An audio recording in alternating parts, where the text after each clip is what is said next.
ASAP Ferg talked about meeting Ralph Lauren recently. Okay. You know, the creator of Polo, and he said it's like meeting God in the flesh. It's definitely spiritual. Really? He compared Ralph Lauren to Elijah Muhammad. I mean, shout out my man ASAP Yams. That's my dude right there. Um, Shout out to ASAP Ferg. We yeah, shout out interviewed ASAP ASAP Ferg. Ferg. Really cool Oh, dude. ASAP Ma. That sounds to me like over exuberance. Okay? Like, I think once he might have calmed down and really thought about it, you know, I don't think he really truly meant that. But I definitely think he wanted to probably, first of all, I'm sure he's looking for some sort of endorsement from the homie, from Mr. Ralph Lauren, if it's at all possible. You know what I mean? So I feel like you know, he thought he was greasing the wheels, and you know,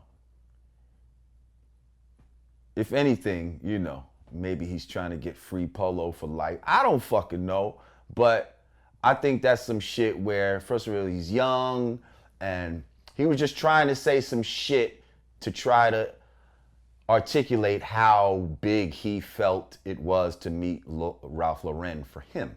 You know what I mean? But I think he might have just been caught up in the moment. You know what I mean? Would I feel like meeting Ralph Lauren was like meeting God? Absolutely not. You know what I mean? Like meeting, like he's Elijah Muhammad? Absolutely not. Is he a father figure to me? Absolutely not.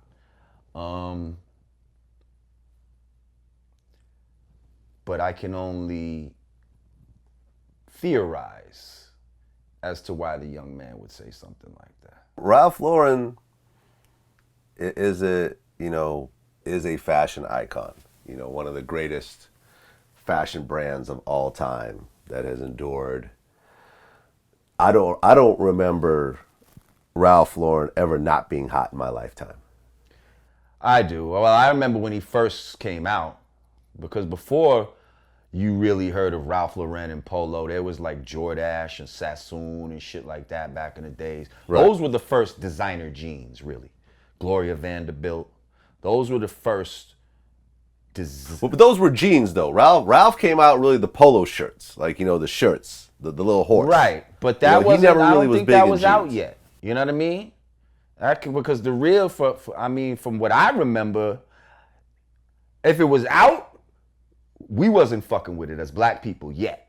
You know what I mean? Because the first polo shirt we really was fucking with was La Tigre and Lacoste. Okay? We were fucking with those first.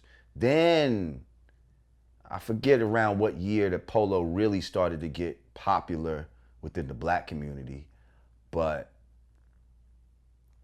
it did. You know what I mean? And we've been fucking with it ever since. You know what I mean? Shout out to my low lifes and all of that.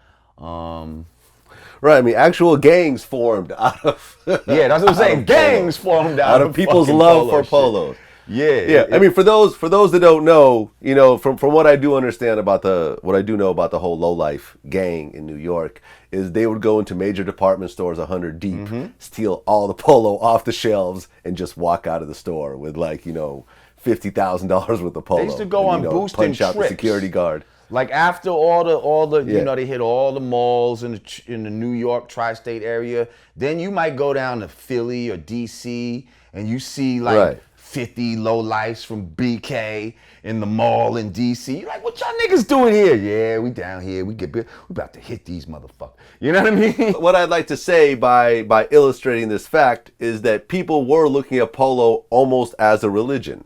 You know, you were risking your freedom to try to get more polo clothes. Well, if you really like rock like that, like, yeah, I do know some people that, yeah, they almost do kind of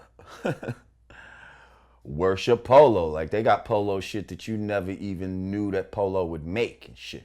You know what I mean? Like, niggas with Polo spoons and like crazy shit. Crazy Polo shit. Shout out to my man fucking Thurston Howell, man. Thurston Howell the third, boy. Thurston Howell, right? Who was part of the gang, the Low Life. He's like the leader of the fucking Low Lifes and shit. And this motherfucker got Polo shit that you be like, are you serious? Like Polo teacups and like just shit that you wouldn't never Polo toothbrushes and shit that you never knew that Polo make. This nigga got obscure Polo shit. Like, you know what I mean? Way obscure. Right, the Puerto Rican. That was one of his songs, the Puerto Rican. Right. So that's what I'm saying. So it's interesting to me. I almost see that comment. Like, he wasn't talking about, oh, I met Calvin Klein and he was like Elijah Muhammad. He said Polo. And to me, it was like the fact that he said Polo kind of resonated in that whole statement. You see what I'm saying? And being from New York and growing up around the Low Lifes. The Low Lifes, I think, were Brooklyn, was it? I don't know if it was. Yeah, that was what region mostly came from. Brooklyn. I mean, hey, you know, I guess if you into fashion like that and if you worship material things, then I guess maybe you would look at him as a god, because he's the creator of this material thing that you worship. You see what I'm saying? I'm just not a worshiper of material things, so I would never look at somebody like that. You know what I mean? But when you put it the way that you're saying, you know, I guess for some people maybe it could be. And see, that's a shame, because on a bigger level, look what our spirituality has been replaced with. Like the fact that you could even feel that Ralph Lauren is like a god, that it's a spiritual experience to meet this man who's really done nothing for you other than made some clothes that we've been conditioned to feel is hot, you know what I mean? And don't have a problem paying, you know, big money for.